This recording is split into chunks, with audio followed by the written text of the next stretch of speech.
రోజు తెలుసా? ఏంటో చెప్పు అందనా. ఖచ్చితంగా ఏదో పండుగ ఉండాలి.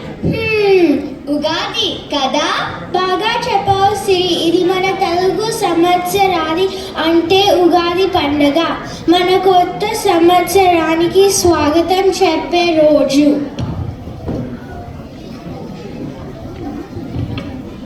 మరి ఇంత ముఖ్యమైన రోజు ఎందుకు ప్రత్యేకం వందన? ఉగాది అంటే యుగాది అంటే యుగం అంటే కాలం, ఆది అంటే ప్రారంభం. మన కొత్త కాల చక్రం ప్రారంభం అవుతుంది.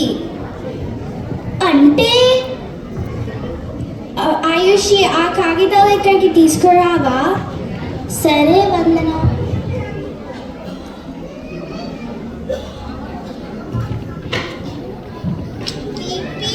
తీపి అంటే శుభ సంఘటనలు, చేదు అంటే బాధలు, పులుపు అంటే ఆశ్చర్యాలు, కారం అంటే కోపం, ఉప్పు అంటే మితమైన అనుభవాలను, వగరు అంటే భయం.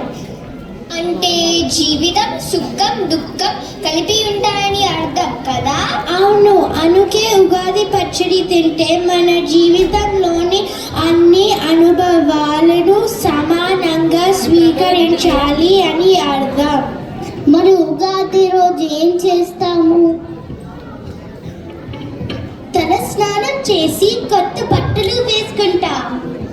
ఇంటి ముందు ముగ్గులు వేసి తల ద్వారం మామిడి తోరణాలతో అలంకరిస్తాం. అప్పుడు పెద్దవాళ్ళు పంచాంగం శ్రావణం చేస్తారు, అంటే భవిష్యవాణి వినిపిస్తారు.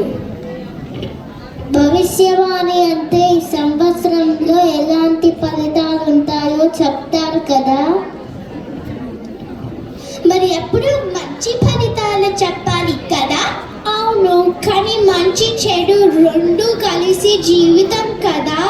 అందుకే మనం ఉగాది పచ్చడి తింటూ కొత్త సంవత్సరం ఉండాలని కోరుకుంటాం.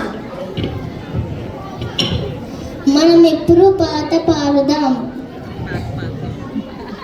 ఉగాది వచ్చిందో, కొత్త ఏడాది వచ్చిందో, సుఖం శాంతిగా కలగాలని. అందరికీ ఉగాది నమస్కారం.